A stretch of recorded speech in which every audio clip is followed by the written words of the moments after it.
Senator Kaine, please.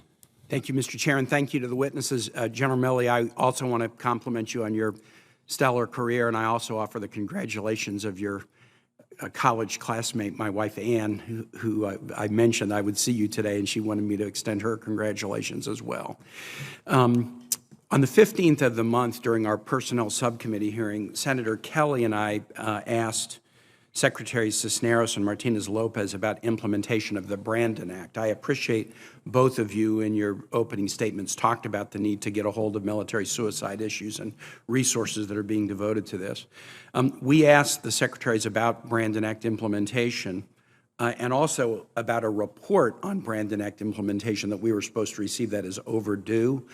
I don't really want to get into that with you here today, but just to put it on the radar screen that during the course of the development of the NDAA, we really want to get into the implementation of the Brandon Act that we passed, make sure that it's being implemented, find out if there are things we can do to make that implementation easier. And I really want to work on that between now and the time that we take up the NDAA in committee. It's possible that we don't need to do anything more on that space if we're convinced that implementation is moving out. If we're not convinced of that, we'll need to do more. And I just wanted to kind of put that on the record to begin.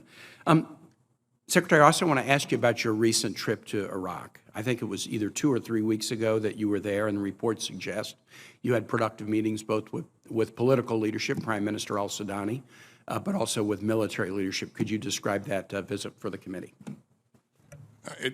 Well, first of all, let me tell you that our troops are doing well there, and they are enabling and helping their hosts, the Iraqi security forces, and they're very much valued by the Iraqi leadership. The Prime Minister was very complimentary of their performance and the value that they add.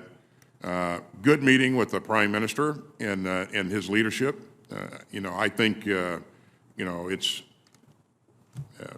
not only me, but other leaders in the region are also saying that the Prime Minister shows a lot of promise in terms of a person that's willing to work with others to move things forward. So. Describe the current state of the mill-to-mill relationship. Talking about the Prime Minister discussions, but we've got about 2,500 U.S. troops in Iraq, as you point out. We are being hosted. We are there at the invitation of the Iraqi government because they value the United States as a partner. Describe a little bit about the current mill-to-mill relationship. I think the mill-to-mill relationship, Senator, is good, really good. And again, I think our partners understand the value that we add to their overall effort. And if you unplug that, then what happens with their efforts to maintain pressure on ISIS, what happens with their efforts to continue to develop their professional force. And so I think we're very much appreciated, and what I saw was goodness. I think the commander there is doing all of the right things and working in conjunction with the ambassador to continue to move things forward. So I was really encouraged by what I saw. You've had a number of chapters in Iraq in 2003, and then in 2010, and then as CENTCOM commander. And some of these chapters are with an Iraq that was an adversary of the United States. How would you characterize this relationship? We're there at their invitation, and now we seem to be working in partnership to help them advance security in their country and in the region. It truly is remarkable, and you cheated me on one of the rotations there. I had 3 rotations to Iraq. But, I left one out. This is something that has developed over time, and it's developed in a very meaningful way. It hadn't always been easy. It's been lumpy from time to time.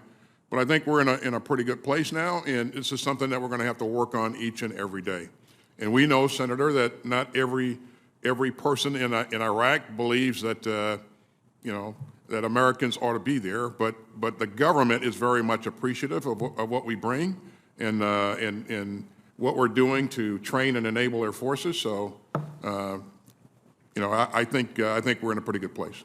Well, I appreciate that, Mr. Secretary. I think that's important.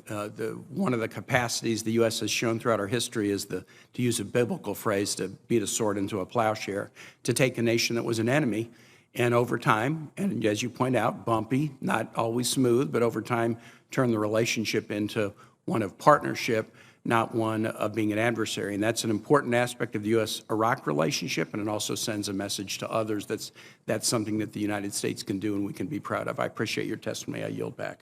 Thank you very much.